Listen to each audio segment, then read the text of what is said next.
kinde ma wantie ni nitiere mine wa moko joma nyidendi ma seche moko iyudo ni oonge gi wuon pargi to Nyasaye omiye lwedo moro mathin, onyiewo lope moro, ogero ode moro, ogoyo dala maonge dichuo.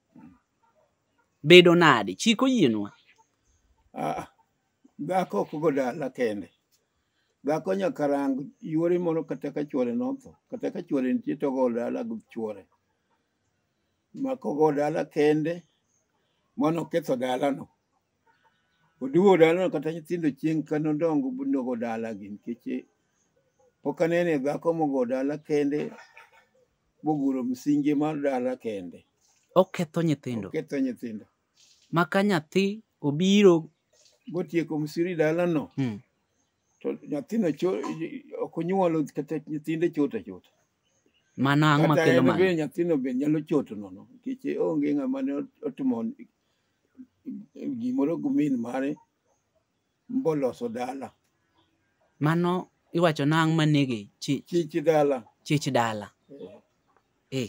Weche matek ahinya. To wayudo ka kinde machon tinde to jomoko wacho ka wuon pargi otho tiwinjo ka giwacho ni adong' gi Yesu. To chon cha to ne nyaka lak kata nyaka ne ter dhako. Adong' gi Yesu ni makoro duo mier mang'eny. Nikech ka mama obro kawo kanisa, ne en ja kanisa. Koro en ja kanisa nodong' gi Yesu. To nyithinde gi okolagi kodhi yuore mo kata ng'ato okolagi motieko kwer ma i dala. Koro nyithinde gi biro bet gi monde gi i dala ka. To ema tieko chike ma i dala ka. Mano ae bang'e nyithindo gi biro ng'ana muodre achiel kachiel kata nyikwaye ok dongo. Kimiya mariek to kamero osedong' gi Yesu ka nwang' pesa tidhi inyiew lo kamoro. To kik ibi dala ni odong' adong'a gi Yesu kanyo. Chieng' moni yike kodong' gi Yesu no. Kata jo Yesu no yike. Ma chik maber machon nene en ni ka wuon pargi ng'ato tho, ka jaduong' otho kapod wawach ni jaode pod ni e ria to ne ber ka yuore kawe. Yuore kawe. Nyaka yuore ne kawe botiek ne chike mag i dala chola ma i dala mag chuore motho ne.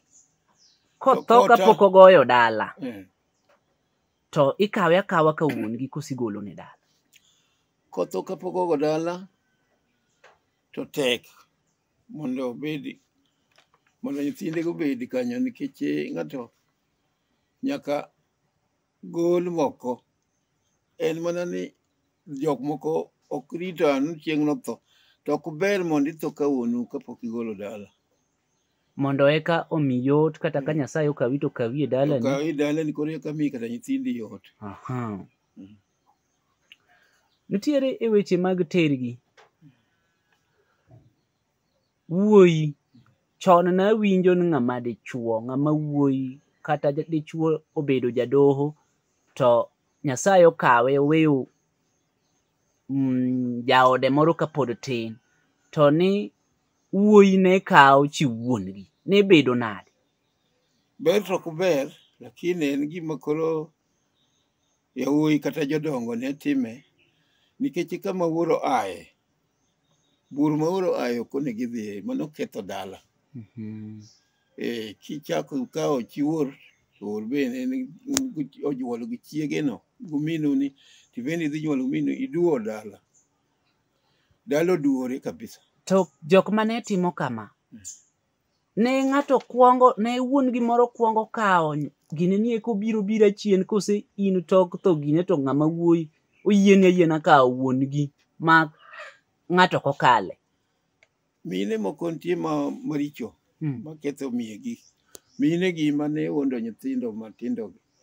En ka en miyo to chako ka otimo richo kod nyathine to kata wuon mare nitie. Otimo richo koro wuon dichuo ni wuon nyithindo nyathini kosetho. Koro aka ne kawa ni donge nyichuo otimo richo kodi. Koro mano miyo gi moko nitie maricho maketho yawuot chuogi. To king'ama miyo mariek, kaw yuori oko. kata kawo ng'ato oko ma onyiewni ng'ato kata japiny ka yuocheni moko otamore kodi iongo yuocheni to nyiewni ng'ato to kawi oteri moloyo kawo nyathi ni ema teri. Mano ketho i dipo.